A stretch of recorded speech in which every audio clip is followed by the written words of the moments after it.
10 years later, I, who had been driven out of the family, made a powerful comeback. When the true young master of the Clark family returned, I, the fake one, was swept out the door. To be with that true young master, my wife, Victoria Bellwether, abandoned me, taking our son with her. 10 years later, my son found me playing chess in the park. His face etched with impatience, he said, "My mom told me to find you. Tomorrow is my coming-of-age party. Don't forget to come." "Oh, right. I heard you know Mr. Sterling from Jindy Group." "Is that true?" "The family company's finances are tight lately. Tell that Mr. Sterling to invest $500 million in our company to help us out. Got it?" In the park pavilion, Hayden Clark looked at me, thoroughly annoyed. Anyone could see the contempt and disdain he held for me. Arthur Sterling, playing chess with me, glanced at Hayden and chuckled. "Your son? Quite an interesting kid." I looked at the chessboard, made a move, and replied casually, "Spoiled rotten since he was a kid. Otherwise, he wouldn't have kicked me out with his mother back then." Arthur laughed. "Raising kids isn't easy. You can tell a lot by age 3. If they're not disciplined early, there'll be trouble later. Spare the rod, spoil the child, as they say. You need to be strict." I shot him a look, retorting irritably, "Why don't you try saying that to your own daughter? See if your precious, headstrong girl doesn't tear you a new one." Arthur huffed. "That's different. My daughter is my own flesh and blood. I can't dote on her enough. How could I possibly hit her?" As soon as he said that, Hayden exploded. He knocked over our chessboard and pointed a finger right at Arthur's nose, cursing loudly. "Damn old man, what did you say?" "Say it again if you dare." If I hadn't held Arthur back, Hayden really would have hit him. I frowned at the furious Hayden and said calmly, "All right, you can go back. I'll be at your party tomorrow." Hayden snapped irritably, "If my mom hadn't made me come find you, I wouldn't want you anywhere near my coming-of-age party. And don't forget to talk to Mr. Sterling from Jindy Group about investing in our company, otherwise don't bother showing up tomorrow either." Before I could respond, Hayden glared fiercely at Arthur, threatening, "Damn, old man, don't let me see you again, or I'll beat you up every time I do with that." Hayden stormed off angrily. Arthur picked up the overturned board in pieces from the ground, smiling at me. "If that kid knew I was the big boss of Jindy Group, what do you think his face would look like? How about this? I'll go with you to his party tomorrow. Didn't he say he'd beat me up every time he saw me? Let's see if he dares to do it in public." I retorted irritably, "Don't stir up trouble. I won't be attending the club meeting tomorrow. If those rascals ask, just say I have important matters to attend to. Don't you dare mention I'm going to the Clarks for that kid's party. Otherwise, who knows how much they'll laugh at me." After leaving the park, I returned to my villa. Inside, memorial plaques for my adoptive parents, Thomas and Mary Clark, were displayed. I lit incense sticks for them, gently wiping their portraits with a soft cloth, murmuring, "Mom, Dad, tomorrow is your grandson's coming-of-age party. It's a pity you can't see it. You never got to enjoy the happiness of having children and grandchildren around you before you were suddenly taken from us. Your departure hit me so hard. After you were gone, Julian Clark threw me out and Victoria Bellwether divorced me to be with him. Even Hayden regarded me with disgust and contempt, wanting Julian to be his father. I can let all that go, but I swear I will find the murderer who killed you, and I will make them pay. All these years I haven't given up searching for the culprit. I have a few leads now. Mom, Dad, just wait a little longer. I am the adopted son of the Clark family, though not their biological child. My parents loved me dearly. In my 20s, I married Victoria Bellwether. After our marriage, Victoria gave birth to Hayden Clark. It was around that time that the true heir of the Clark family, Julian Clark, returned. Back then, Julian was adept at disguising himself, winning my parents' favor, and I treated him well too. After all, I felt I owed him for taking his place and enjoying the Clark family's wealth and status for over 20 years. I wanted to make it up to him. However, I never imagined that beneath his hypocritical facade lay such a vicious heart. He framed me, secretly courted Victoria, deliberately spoiled Hayden, and repeatedly bad-mouthed me to my adoptive parents. Victoria and Hayden gradually grew cold towards me, even beginning to despise me. Fortunately, my parents saw through Julian's ill intentions. After sternly reprimanding him several times, he behaved for a while. But then, when Hayden was 8, my parents died in a car accident. The driver responsible was never found. After their deaths, Julian inherited their estate. The first thing he did was strip me of all my positions at the Clark Corporation and throw me out of the family home. Victoria didn't hesitate either, coldly tossing a divorce agreement in front of me, forcing me out with nothing. My 8-year-old son, Hayden, even punched and kicked me, yelling, "I don't want you as my dad, I want Uncle Chin to be my dad, get lost." Julian wrapped his arm around Victoria's waist, mocking me, smugly sincere. "To put it nicely, you're the adopted son. To put it bluntly, you were just a dog the Clark family raised. What do you have to compete with me?" Victoria leaned against Julian, looking at me with arrogant disdain. "When I married you, it wasn't for you, but because you were the heir to the Clark family. Now that the true heir has returned, what right do you, the adopted son, have to grow old with me?" The vows of undying love we once shared became a complete joke in that moment. From then on, my heart died completely towards Victoria and Hayden. I left the Clark family, penniless, like a stray dog cast out. During that time, I truly despaired of the world. I sat by the riverside all night, several times feeling the urge to plunge into the rolling waters. But the faces of my adoptive parents kept flashing in my mind. The driver who killed them hadn't been found yet. I hadn't repaid their kindness in raising me. How could I give up and seek death? As I pulled myself together, ready to leave the riverside, an older man approached from nearby. He smiled and said, "If you really jumped in there, I'd be quite disappointed. I've been watching you all night, kid. Come on, let this old friend buy you some breakfast, and then we'll have a proper chat."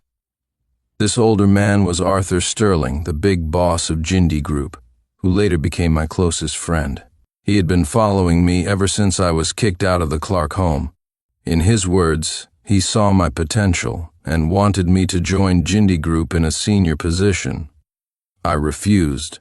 I said, "I want to see if I can make something of myself, relying only on my own abilities, now that I've left the Clark family." Arthur admired me even more for that. With his help, I dove into the financial industry. Through my own abilities and hard work, I gradually rose to become one of the major players behind the scenes. Arthur and I became fast friends despite the age gap. He introduced me into the exclusive circle of top business clubs, filled with leaders from various industries. 10 years passed in a flash. Looking back, the Clark family, which once seemed so formidable, was now insignificant in my eyes. I never thought about taking revenge on Julian, Victoria, or Hayden. The only thing I couldn't let go of was the car accident that killed my adoptive parents. Over the years, I hired many private investigators and used countless connections to investigate the details of that accident. Just recently, I finally found some clues. I took out my phone and looked at a photo. It was a wedding picture of Julian and Victoria. They got married 10 years ago, right after I was thrown out. Hayden, dressed in a child's suit, stood beside them, the family of 3 smiling sweetly and happily. Julian had deliberately sent me this photo back then to provoke me. I murmured, "Was it him or her? Tomorrow I should finally know the answer. I said it before, whoever killed Mom and Dad. I will make that murderer pay a heavy price." On the day of Hayden Clark's birthday party, the Clark residence was bustling. 10 years had passed, but the old Clark estate hadn't changed much outwardly. Of course, this was just superficial. Over the years, under Julian's leadership, the Clark Corporation had shown signs of decline, heading towards sunset. If the Clark Corporation couldn't secure funding this time, the family might have to mortgage or sell this old estate to alleviate the financial pressure. Many guests had arrived. When they saw me appear, quite a few showed strange expressions. "Why is Sincere Clark here?" Obviously it's his son's coming-of-age party today. How could he not come? That's ridiculous. Everyone knows Sincere was kicked out by Julian, and Victoria divorced him. Even his son disowned him. Showing up now, isn't he here to cause trouble? Ever since Sincere was thrown out, there's been no news about him. Who knows what he's been doing all these years? I heard Sincere knows Mr. Sterling from Jindy Group. The Clarks invited him, probably hoping to use his connection to get in touch with Mr. Sterling. That's even more absurd. Who is Mr. Sterling of Jindy Group? How could Sincere possibly have connections with such a big shot?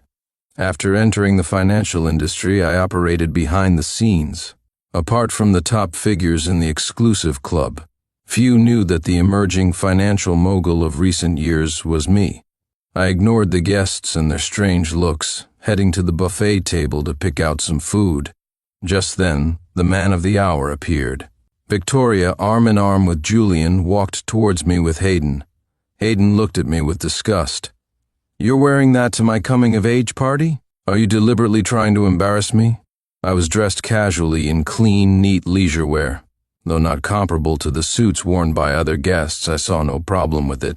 But Hayden clearly disapproved. In truth, even if I had dressed impeccably, they wouldn't have been pleased to see me. I said calmly, "Money's been tight lately. Can't afford fancy clothes and shoes." The disdain in Hayden's eyes deepened. Before he could speak again, Victoria interjected coldly, "Sincere, letting you attend Hayden's party is already giving you face. Don't cause any embarrassing scenes looking at this woman who once promised to grow old with me, who made vows of eternal love." I couldn't help feeling a twinge of emotion. I was too naive about love back then, failing to see Victoria's true colors sooner. Remembering how she had unhesitatingly thrown the divorce papers at me, remembering my despair wanting to jump into the river, I felt foolish. All the love I gave back then, consider it fed to the dogs. Julian, however, smiled faintly at me. "No news of you for years. I thought you couldn't handle the blow back then, and took your own life. After 10 years, we brothers meet again. Mom and Dad's spirits must be pleased." I looked at Julian coldly and said evenly, "I heard that after I was kicked out, the Clark Corporation under your leadership has been losing money year after year, almost to the point of selling this old family estate. What would Mom and Dad's spirits think, I wonder?" A flicker of cold anger crossed Julian's eyes, but he suppressed it. What happened back then was a misunderstanding. I've thought it through over the years. I'm prepared to let you rejoin Clark Corporation, give you the position of vice president. Victoria chimed in. "Julian is generous and isn't holding the past conflicts against you. Stop putting on airs. Looking at the cheap clothes you're wearing, you must have had a hard time these years.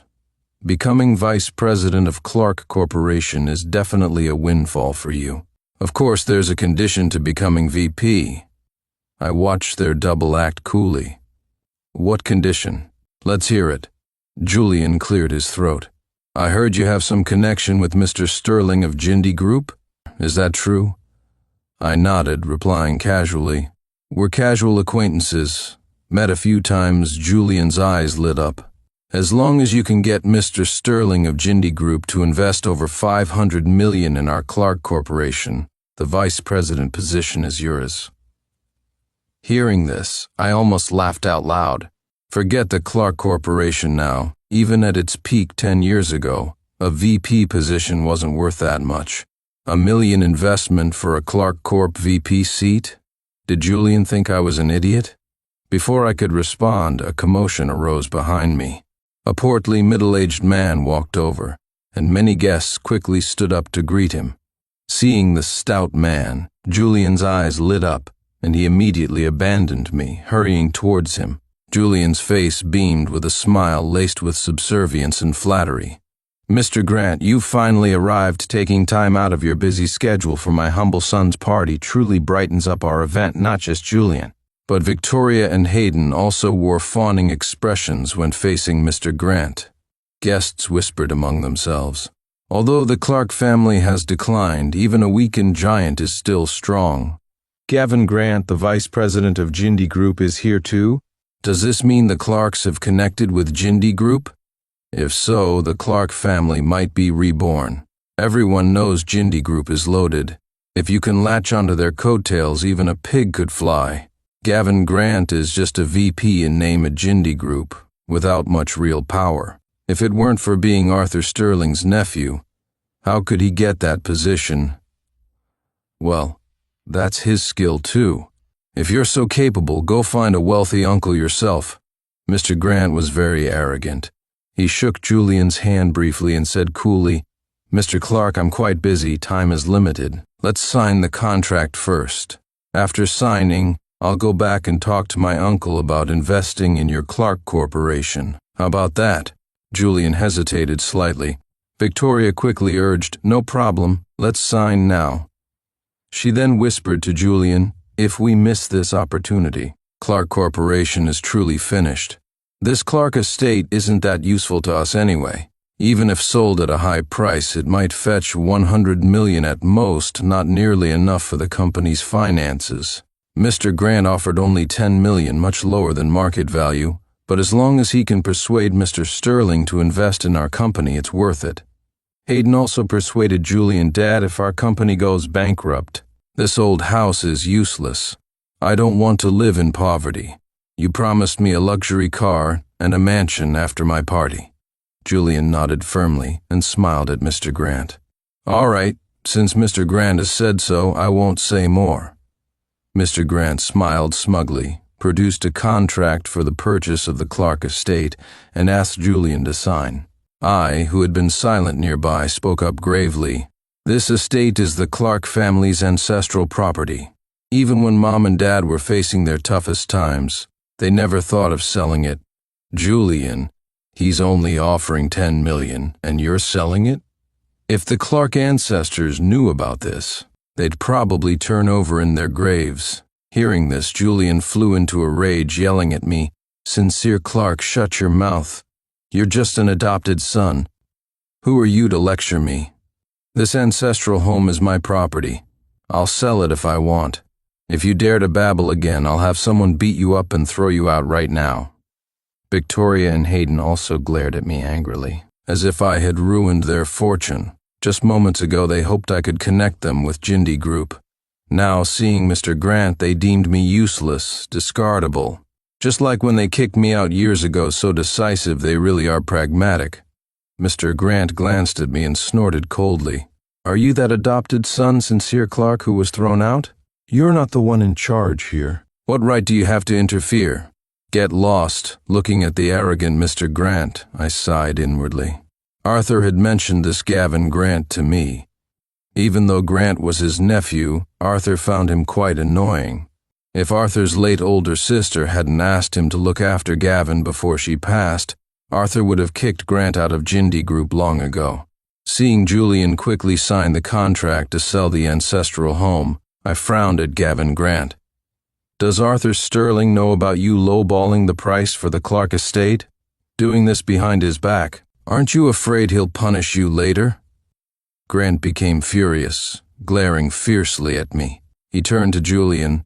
"Mr. Clark, what this adopted son of yours said makes me very uncomfortable." Julian gritted his teeth, looking at me, and roared, "Sincere, are you deaf?" Deliberately provoking Mr. Grant, deliberately disrupting the cooperation between our family and Mr. Grant. You just don't want to see us Clarks doing well, do you? I shouldn't have agreed to let you come to this party in the first place, men. Break this guy's legs and throw him out." As Julian finished speaking, some Clark relatives approached me with hostile expressions. Victoria and Hayden glared, cursing, ready to attack me. Just then an angry shout came from the entrance of the ancestral home. "Stop!" Following the shout, Arthur Sterling walked in, leading a group of people. The people behind Arthur were all top leaders in their industries and also members of our club. Seeing this, I rolled my eyes, exasperated. Today was the club meeting day. I had told Arthur not to tell those rascals I was coming to the Clarks today. Clearly, Arthur hadn't listened. He deliberately brought those rascals here to watch the show. Arthur and the others raised their eyebrows at me, all wearing wry smiles. Arthur turned to the pale-faced Gavin Grant and said coolly, "Mr. Grant, using my name to throw your weight around out here. Quite impressive." Gavin Grant, who just moments ago wore a face full of arrogance, now looked like a frightened rabbit, his bulky frame trembling slightly. He forced a smile, his voice shaky. "Uncle, why are you here too? I heard you mention the Clark estate before, thought you fancied this piece of land, so I wanted to acquire it quickly as a gift for you." Arthur took the purchase agreement, didn't even look at it, and ripped it to shreds. Arthur said coldly to Grant, "If the Clark estate went to auction, it might fetch over 100 million. You want to buy it for $1 million? If word got out, people would say our Jindy group bullies others and forces sales.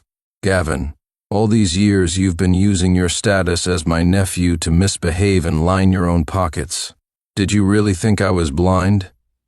Starting today, all your positions at Jindy Group are terminated. Get out." Fear crossed Grant's face. He stammered, "Uncle, Arthur cut him off coldly. "From now on, I don't have a nephew like you." Gavin Grant trembled violently, as if unable to withstand the shock. He couldn't catch his breath and fainted on the spot. No one paid attention to the collapsed Gavin Grant. All eyes were on Arthur Sterling. At this moment, Hayden Clark suddenly spoke, his voice trembling. You're the old man playing chess in the park yesterday?" "When Hayden came looking for me yesterday, I was playing chess with Arthur." Arthur had been wearing an old undershirt and shorts, holding a fan, looking completely disheveled, a stark contrast to his well-dressed, spirited appearance now. So it was normal that Hayden hadn't recognized him at first. Arthur smiled at Hayden. "You said yesterday you'd beat me up every time you saw me. I came uninvited today just to see how you plan to do that." Hayden panicked, quickly lowering his head, not daring to speak. Julian and Victoria, seeming to just snap back to reality, quickly said, "Mr. Sterling, our son is young and ignorant. He spoke rudely to you yesterday. We will discipline him strictly in the future. Please forgive us, Mr. Sterling." "Mr. Sterling, the child is young and doesn't know better. You're a bigger person. Please don't lower yourself to his level." Arthur ignored Julian and Victoria, turned to me and chuckled. I snapped irritably, "What are you laughing at? This old man, despite his age, sometimes acted like a child. Bringing those club rascals here today was purely to watch me make a fool of myself. The thought of them teasing me about this later made my teeth itch. But Julian and the others didn't know about my relationship with Arthur and his friends." Julian turned on me furiously. "Sincere Clark, how dare you? Who gave you the nerve to speak to Mr. Sterling like that? Apologize immediately." Victoria even raised her hand to slap me, screeching, "Sincere Clark, you dare disrespect Mr. Sterling? You're asking for death." Before Victoria's hand could reach my face, Arthur grabbed it firmly. Arthur narrowed his eyes at Julian and said coolly, "My young friend is joking with me. What business is it of yours?" Before Julian could react, Arthur looked at the stunned Victoria, his tone laced with contempt. "Stupid woman, threw away gold with your own hands, only to pick up dog shit and treat it like treasure. Absolutely blind." Arthur's words left not only Julian and Victoria dumbfounded, but also stunned every guest present. Arthur threw an arm around my shoulder and announced cheerfully to the crowd, "Everyone, taking advantage of this fine day, let me introduce my young friend here. You all should know about the mysterious mogul Yan Qing, who emerged in the financial world these past few years, right?" Hearing this, many people in the crowd nodded and murmured in agreement.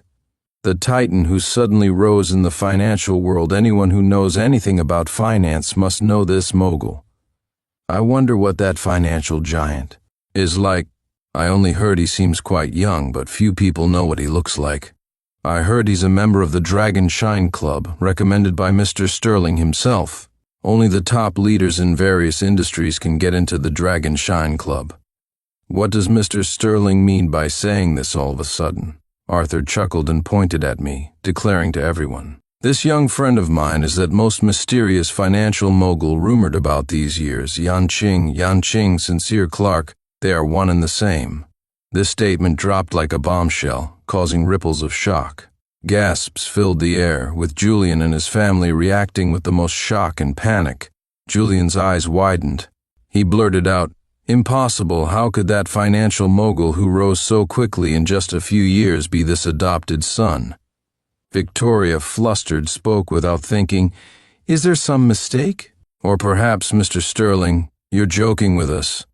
Hayden stared blankly at me, speechless. Anyone with half a brain could see Arthur wasn't joking. After all, who was Arthur Sterling? Would the top business leaders he brought with him have nothing better to do than come here and play a prank on everyone? Seeing how casually I interacted with Arthur and the other top moguls, the way the guests looked at me gradually changed. From mockery, disdain, and contempt, their expressions shifted to awe, fear, and even a hint of sycophancy. Arthur looked at Julian, a half-smile playing on his lips. "Mr. Clark, helping Clark Corporation overcome its difficulties is actually very simple. Just ask Sincere for help. If he agrees to help you, Clark Corporation will not only survive this crisis but might even soar." Arthur's words made Julian's face flush red and pale by turns. It was Julian who had personally thrown me out of the Clark family. Just moments ago, in front of Gavin Grant, Julian had roared at me, threatening to break my legs.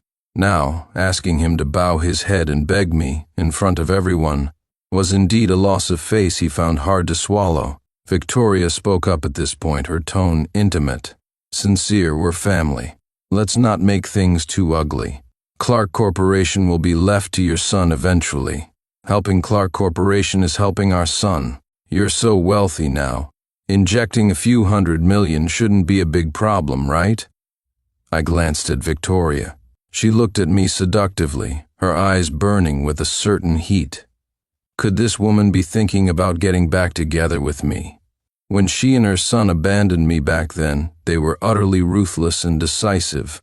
I ignored Victoria and turned to Julian. "Sell the Clark ancestral home to me. I'll offer a high price." "How about 200 million? Julian's mouth twitched. 200 million is far from enough to solve the company's crisis. How about you?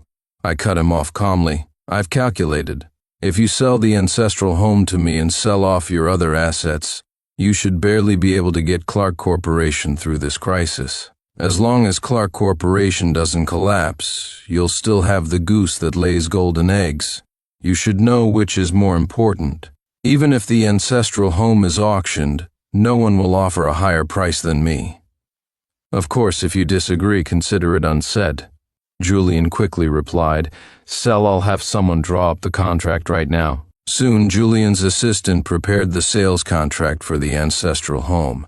After reviewing it and finding no issues, I signed and transferred the funds directly. Having acquired the property rights to the Clark ancestral home, I felt a sense of relief, brought into the Clark family by my adoptive parents as a child. This ancestral home held too many memories. It was my childhood sanctuary. Now, it finally belonged completely to me after completing all the procedures for the transfer of the ancestral home. Julian forced a smile. "Brother, the family still has some other assets. Would you consider buying them all? The family supermarket chain and that shopping mall in the East District, if you want them for the sake of our brotherhood. I'll sell them to you at a discount. Just 600 million. How about it?" Was he trying to treat me like a sucker? Over the years, many of the Clark family's assets had been run into the ground by Julian, nearing bankruptcy and worth very little. The assets he mentioned, even if given away for free now, nobody would want them due to the mountains of bad debt attached. I didn't refuse. Looking deeply at Julian, Victoria, and Hayden, I said, "Answer one question for me and I'll take all those near-bankrupt assets off your hands. How about that?" Julian, Victoria, and Hayden immediately became excited, their eyes fixed on me eagerly. Julian urged, "Brother, what do you want to ask?" I took a deep breath. "Where were you when Mom and Dad had their car accident?" The moment I asked this, both Julian and Victoria stiffened slightly, their expressions subtly changing. Especially Julian, a flicker of panic crossed his eyes. Julian forced a laugh. "Brother, why bring that up again? Didn't I tell you before? That day happened to be Hayden's birthday. You were too busy to spend time with him, so I took him and his mother to the amusement park. Victoria nodded quickly. That's right, we were at the amusement park that day. We rushed to the hospital as soon as we got the call about Mom and Dad's accident. Unfortunately, by the time we arrived, they couldn't be saved. Hayden didn't even get to see his grandpa and grandma one last time. As she spoke, Victoria feigned wiping away tears. I frowned at them, my voice deepening. I'm giving you one last chance. If you lie again, not only can I accelerate the collapse of Clark Corporation, but I can also make your family of 3 end up begging on the streets. The old Sincere couldn't do this, but Yan Qing, the current financial mogul, absolutely can. Don't think I'm joking. I'll ask you one last time, where exactly were you that day? Julian and Victoria still tried to argue, insisting they had taken Hayden to the amusement park. They weren't fools. When I asked the question, they must have sensed something, their gazes already holding a hint of wariness and fear. For years, I hadn't given up searching for the truth behind my adoptive parents' deaths. I spent vast resources and manpower, finally finding clues leading to Julian and Victoria. I just wasn't sure which one of them was the true mastermind. I said calmly, since you refuse to tell the truth, prepare for bankruptcy and begging on the streets. Then I turned to Arthur and the other top moguls. My esteemed friends, please lend me a hand. For the next little while, let's target the Clark family. Arthur and the others laughed heartily, readily agreeing. Young friend, we've been waiting for you to say that. I've disliked this Julian Clark for a long time. If it weren't for giving you face, I would have moved against Clark Corporation long ago. He lacks the ability yet holds a high position, a sure path to ruin. Jealous of the capable, even a pig managing Clark Corporation would be better than this Julian.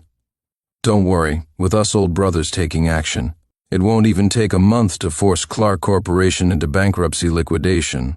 After Arthur and the others spoke, Julian and Victoria's faces turned ashen, their anger mixed with thick panic. Julian glared at me, roaring, Sincere Clark, you were raised by the Clark family. My parents raised you from childhood. Instead of being grateful, you treat our family like this. My parents' spirits in heaven will definitely not let you get away with this. Victoria added hastily, Sincere, you've achieved success now. Are you going to disregard the kindness the Clark family showed you? You repay kindness with vengeance. Who will dare to work with you in the future? Aren't you afraid of being condemned by everyone? Their words made the guests look at me with slightly changed expressions. Just then Hayden, who had been silent, suddenly spoke to me. Dad, the day Grandpa and Grandma died, Uncle Julian and Mom didn't take me to the amusement park. They left me alone at the park. They went somewhere. I don't know where, and only came back about 2 hours later. Hayden's words threw Julian and Victoria into simultaneous panic and rage. Shut up, you bastard whelp. What nonsense are you spouting? Both Julian and Victoria slapped Hayden. Hayden clutched his face, crying out, I don't want to beg on the streets. I don't want to live in poverty. I want to go with my dad. My dad is Sincere Clark. I am Sincere Clark's son. I was young and foolish back then after. Grandpa and Grandma died. I overheard you talking.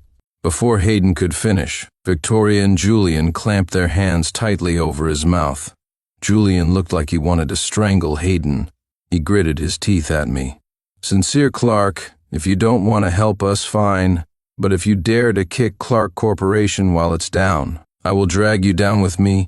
I'll let everyone know what an ungrateful wolf you are. Just then I received a text message.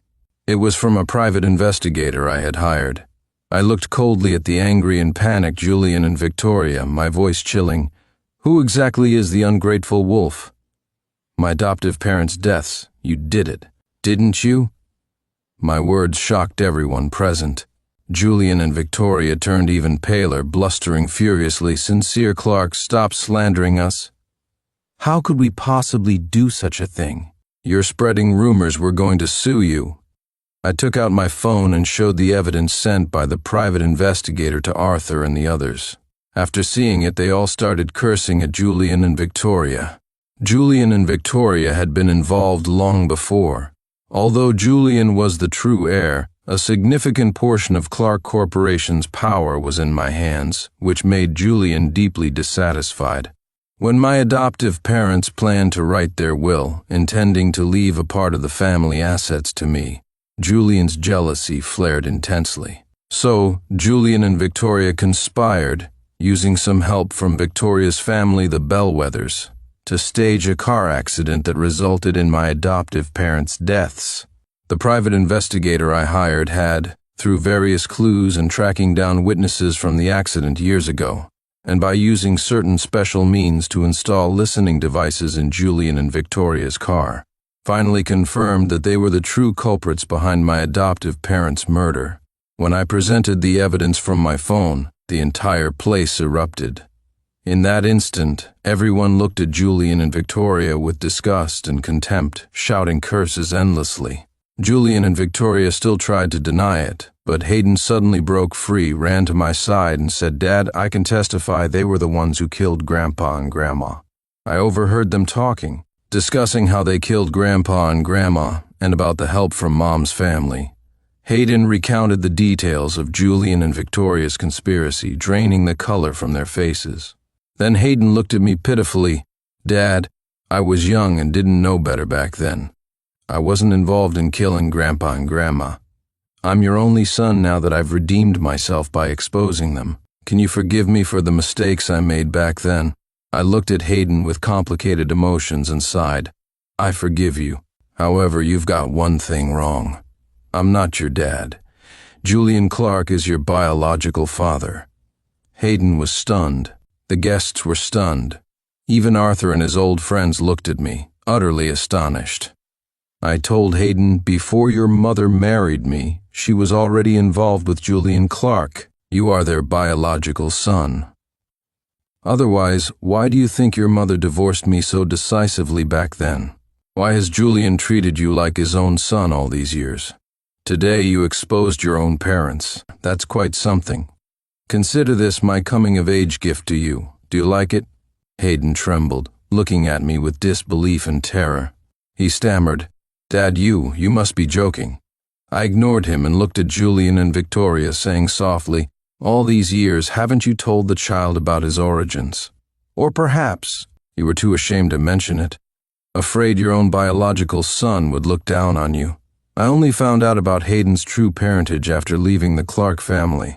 Over the years, while investigating my adoptive parents' deaths using numerous private investigators and connections, I uncovered some secrets about Victoria and Julian. Victoria had been involved with Julian even before she met me. Knowing this, I began to suspect whether Hayden was really my child. When Hayden was in middle school, I managed to obtain samples of his hair and nails and had a paternity test done. The results proved he wasn't biologically mine. Although Victoria and I were divorced by then, I couldn't help but feel a surge of anger and grief. It was also from that point that I started to suspect my adoptive parents' deaths might be related to Victoria and Julian. Now the truth was out. Saying all this publicly, I felt a weight lift off my chest. However, someone couldn't bear the blow. Hayden broke down first, rushing towards Julian and Victoria, screaming questions at them.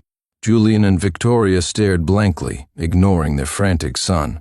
They trembled, their spirits seemingly drained, knowing that after today, not only was the Clark fortune finished, but their own lives were likely over too.